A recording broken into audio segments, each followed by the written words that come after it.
À la base, la communauté LGBT était une communauté de militants visant à lutter pour les droits des individus aux sexualités considérées comme déviantes par la société. L'objectif était donc de forcer la société à reconnaître ces individus souvent jugés et discriminés comme les égaux des autres individus, afin de faire en sorte que ces comportements discriminants cessent, afin de permettre aux gays, aux lesbiennes, aux bi et aux trans de se sentir acceptés dans cette société. Et sur le point de l'acceptation, c'est plutôt réussi. Même s'il y a toujours un problème d'acceptation, il est quand même devenu très mal vu de taper sur les homosexuels. Gardons tout de même à l'esprit qu'on ne va pas changer les mentalités dominantes en quelques années et que les progrès faits sont déjà énormes. Mais aujourd'hui, plusieurs membres de la communauté LGBT, arrivés très récemment dans ce game, n'ont pas compris les réels enjeux ni réfléchi aux conséquences de leurs actes et desservent complètement la lutte avec un communautarisme nocif. Ce communautarisme nocif n'aurait pu rester qu'un point de détail si la fameuse élite médiatique n'avait pas décidé de se servir de ces quelques personnes pour décrédibiliser complètement la cause. Si vous me connaissez un petit peu, vous savez déjà ce que je pense de genderfeedsupport.com et de ces nouveaux arrivants fouteurs de merde. Vous savez également que je déteste le communautarisme contribuant à créer une société foireuse. Mais ce que vous ne savez pas encore, c'est que la tendance qu'a l'élite médiatique à se servir des minorités des communautés présentant des idées progressistes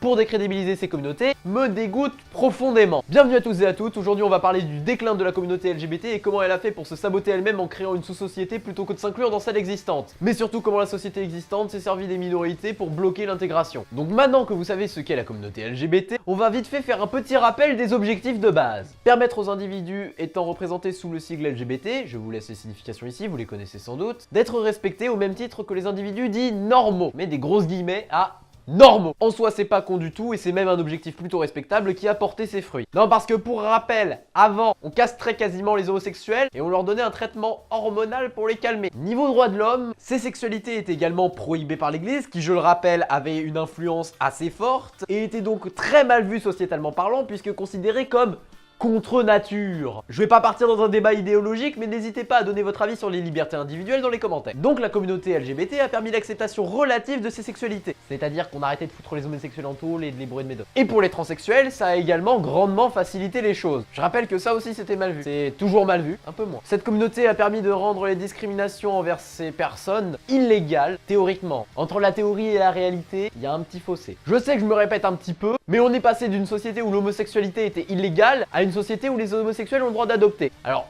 on peut toujours dire qu'il y a des inégalités et chialer pour, mais on peut pas nier qu'il y a un énorme progrès. Les autres évolutions nécessaires se feront avec le temps, mais la communauté LGBT a vraiment fait un travail formidable. Mais comme les discriminations restent présentes, la communauté LGBT a également multiplié les initiatives pour que les personnes dites déviantes, je déteste ce mot, puissent se réunir. C'est un communautarisme basique, mais nécessaire. Il n'est pas abusif ni nocif. Pour comprendre l'utilité du communautarisme dans ce contexte, je vous renvoie à une de mes anciennes vidéos. Ils peuvent de plus en plus s'assumer tels qu'ils sont et s'intégrer dans la société. Car si le communautarisme peut exclure de la société, dans ce cas précis, il sert surtout à s'inclure. Et pour ça, pour tout ce que je viens de citer, la communauté LGBT et ses militants méritent un putain de prix Nobel ou tout ce que tu veux. Cette communauté a également vu ses rangs grossir avec l'arrivée sur le devant de la scène de la théorie queer et de la non-binarité des genres, ce qui rajoute des combats supplémentaires pour la communauté LGBT. Ces luttes d'acceptation seront complexes, mais selon moi c'est une bonne chose. Mais avec une cause aussi noble, une force militante aussi importante, une renommée qui pèse, la communauté LGBT ne peut que vaincre. Mais évidemment, quand on parle de communauté, on sait que le foirage n'est jamais loin. Car les libertés d'opinion et d'acte étant des valeurs principales du mouvement, il était évident que toutes les personnes prenant part au mouvement n'allaient pas avoir le même niveau de réflexion, d'intelligence et d'argumentation pour faire avancer la cause. Et comme on a mis dans le crâne des nouveaux arrivants que tout le monde était accepté, bah ils se sont pas posé de questions, ils ont commencé à faire n'importe quoi, donnant ainsi des ouvertures permettant aux médias de les tourner en ridicule, décrédibilisant ainsi la cause. Et venez surtout pas me dire que c'est faux. Des exemples d'intolérance venant de cette minorité de la communauté, il y en a, mais des tonnes. N'est pas me casser les couilles. Toute la communauté n'est pas concernée, bien entendu, c'est une petite partie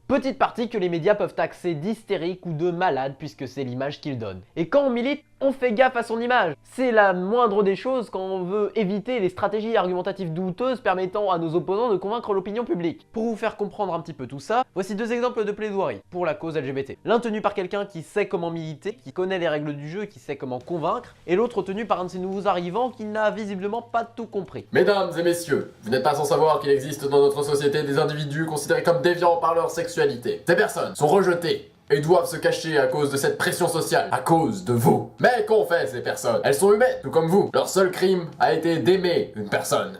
et il s'avérait que cette personne était de leur sexe. Je vous le demande, est-ce un drame? Certains me rétorqueront que la religion l'interdit. Et alors, nous sommes de plus en plus nombreux à remettre en question cette même religion. Pourquoi ne pas nous détacher de ces valeurs qui faussent nos raisonnements? Je vous prie, mesdames et messieurs, de bien vouloir prendre en compte mes paroles et de vous remettre en mémoire que ceux que vous condamnez avec une telle véhémence sont avant tout des êtres humains. Un style léger et professionnel, avec un respect exemplaire, ayant pour seul but de faire comprendre à l'Assemblée qu'il est temps d'arrêter les conneries. Nous, qui sommes adeptes du respect, contemplons donc l'exact inverse. Homophobe, sexiste, vous devriez avoir honte. Le fossé intellectuel est ici assez visible. Le second montre clairement des signes d'hostilité, ce qui est le meilleur moyen de se faire exclure des débats sans aucune autre forme de procès. Vous l'aurez compris, les personnes qui, comme le second, basent leur stratégie argumentative sur la culpabilité et le dégoût, ne font pas réellement avancer la cause. Surtout que leurs argumentations sont souvent fallacieuses. Ce type de personnes manquant cruellement de tolérance et de respect, un comble pour des membres de la communauté LGBT, ont décidé de se communautariser en se fermant aux autres afin de se sentir bien et dans leurs droits. C'est encore plus grave que ça, vu que certains rejettent même les hétéros. Et ces actes, qui sont minoritaires, donnent une sale image de la communauté LGBT au grand public. Ainsi, plutôt que de poursuivre le combat de la communauté LGBT+,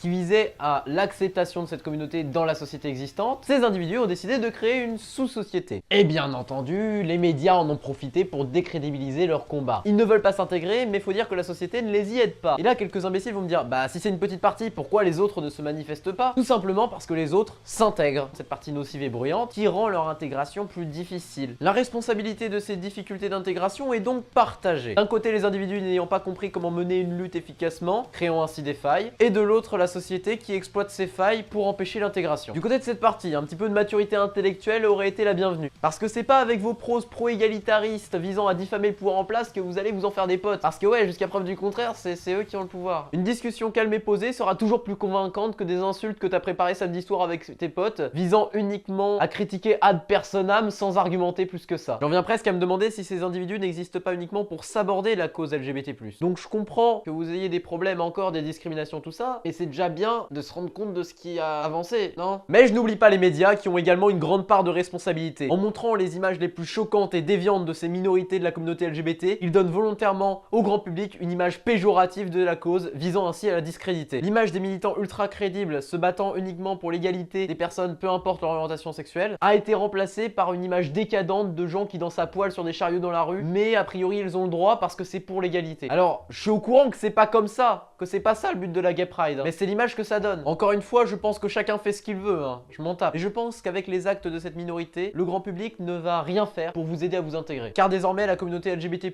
est reconnue dans le monde, et surtout en France, enfin de ce que j'ai vu, comme une communauté à part et déviante. Et c'est cette image qui ralentit grandement son intégration. Vous pouvez faire ce que vous voulez, je m'en bats les couilles. Mais si vous luttez pour une cause, essayez de pas donner aux autres en face des armes pour vous défaire. C'est facile de faire ce qu'on veut au nom de l'égalité et de pleurnicher parce que les autres s'acharnent sur nous. C'est un petit peu plus dur d'agir en connaissance de cause. On est bien d'accord sur un point, la société actuelle c'est de la grosse merde, mais c'est pas comme ça que vous allez la changer. La majorité des médias sont gangrénés et vous pourrez jamais les empêcher d'essayer de vous faire une sale image ou de vous utiliser à leur avantage. Alors intégrez-vous.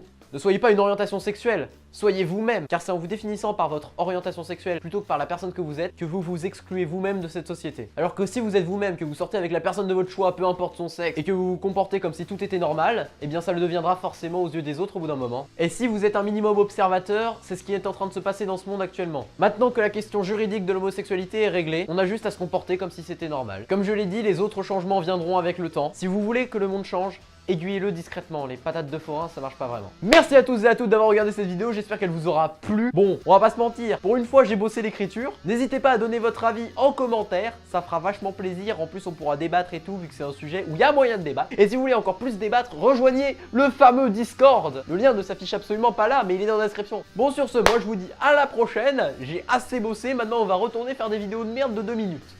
Salut!